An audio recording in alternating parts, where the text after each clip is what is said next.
তার রাজনীতিতে যাওয়াটাই উচিত হয়নি, একেবারেই কোনোভাবেই না। আমি বলব যে যারাই এই স্পোর্টসম্যান থাকেন তাদের একেবারে খেলাধুলা শেষ করার পরবর্তীতে তাদের হয়তো রাজনীতি করেন কিংবা বিজনেস করেন, যেটাই করেন সেটা আপনার ব্যক্তিগত ব্যাপার।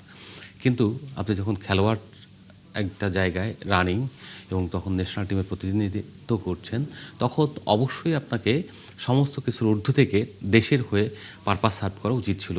এবং এই যে তারুণ্যের কথা বললেন আপনি, তারুণ্যের জায়গায় কিন্তু তিনি রেসপেক্টটা রাখতে পারেননি।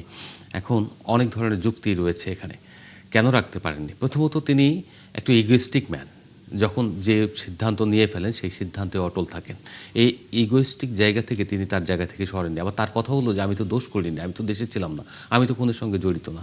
কিন্তু যে দলের সঙ্গে তিনি জড়িত ছিলেন সেই দলের মানুষই তো আপনার এখানে আমজনতাকে, এখানে ছাত্র জনতাকে হত্যা করেছে। যখন খুনের সঙ্গে জড়িত পুরো দল, যখন একটা সরকার পালিয়ে যায় এই দেশ থেকে, তখন বুঝতে হবে যে আপনাকে ফিরতে হলে এখানে শুদ্ধি হয়ে বিশুদ্ধ রূপে ফিরতে হবে। কিন্তু সেই সাকিব সেটা মেনে নিতে পারেননি এবং সেটা করতেও চাননি। তিনি হয়তো একবার একটা স্টেটমেন্ট দিয়েছিলেন হালকা করে যে তিনি সমব্যথী। কিন্তু যেভাবে চেয়েছিলেন তৎকালীন অন্তর্বর্তী সরকারের উপদেষ্টা যেভাবে চেয়েছিলেন কিংবা তারা যেভাবে চেয়েছিলেন সেটা হয়তো তাদের মনোপুত হয়নি। কিন্তু মারাত্মক ব্যাপার হচ্ছে যে সাকিব বারবারই দেশে ফিরতে চেয়েছেন, অবসর নিতে চেয়েছেন, টেস্ট খেলে তিনি হালকা করতে চেয়েছেন। কারণ দেশে একবার ফিরতে পারলে এখান থেকে যদি আপনার টেস্টের থেকে কিংবা ক্রিকেট থেকে বিদায় নিতে পারেন, আন্তর্জাতিক ক্রিকেট থেকে, তার পরবর্তীতে যেটা হবে দেশে তার কাজ কারবার বা ব্যবসা বাণিজ্য যেটাই বলেন স্বাভাবিক জীবনযাপন করতে পারবেন। কিন্তু আনফর্চুনেটলি তিনি হয়তো ভুলে গিয়েছেন বা অনুধাবন করতে পারেননি তার পক্ষে আসলে দেশে ফেরা ব্যাপার ছিল না এবং সহজ ছিল না। ওই সময় দেশে ফিরলে যে কেউ তার গায়ে হাত তুলতে পারত, যে কেউ তাকে হামলায় শিকার মানে যে কারো হামলার শিকার হতে পারতেন। সেই সব জায়গা থেকে আসলে কোনো সরকারই তাকে ফেরানোর উদ্যোগ গ্রহণ করতে পারে না। কেন পারে না? কারণ যদি কোনো হামলা হয়, কোনো আঘাতপ্রাপ্ত হন, তাহলে আন্তর্জাতিক মিডিয়ায় যেভাবে নিউজ হবে এবং যেটা আমরা দেখলাম তার বাড়িতে ককটেল বোমা হামলার কারণে, আগুন দেওয়ার কারণে সারা পৃথিবীতে নিউজ হয়েছে। কিন্তু অন দ্য আদার হ্যান্ড অন্য কোনো নেতার বাড়িতে যদি হামলা হয়ে থাকে সেটা কিন্তু এইভাবে প্রকাশ পাবে না। সাকিব ইজ এ ব্র্যান্ড, বাংলাদেশের মুখ। এখন বাংলাদেশের মুখ হয়ে যখন ছিল এতদিন এবং এখনও রয়েছেন, সেই ক্ষেত্রে আবার তিনি একটা দলীয় মুখ।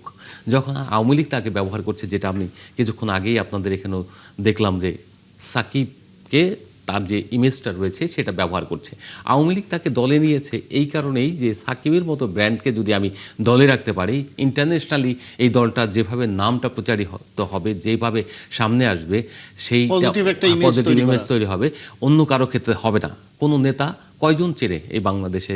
একমাত্র ধরেন দুই একজন বড় নেতা ছাড়া আর কয়জনকে চেনে? কিন্তু সাকিব আল হাসানকে সবাই চেনে।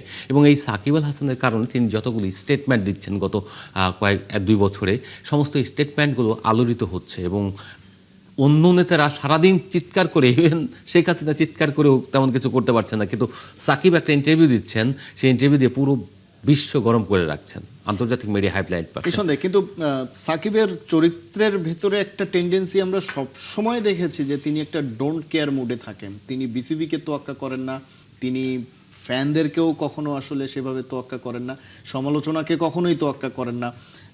এটা কি তার ক্যারেক্টারের একটা অংশ বলেই কি তিনি তার কাজ করে যাবেন, কিন্তু একই সাথে তিনি দেশেও ফিরতে চাইবেন? ব্যাপারটা কি একটু কন্ট্রাডিক্টরি কিনা? ডেফিনেটলি আপনার দ্বিচারিতা। একজন মানুষ তখনই আপনার সমস্ত কিছুর ঊর্ধ্বে উঠতে পারে কিংবা একটা জায়গা থেকে অ্যাচিভ করতে পারে। দেশে ফেরার তার যে আকাঙ্ক্ষা, সেই আকাঙ্ক্ষা পূরণ করতে হলে বা সে প্রত্যাশিত জায়গায় পৌঁছাতে হলে তাকে যে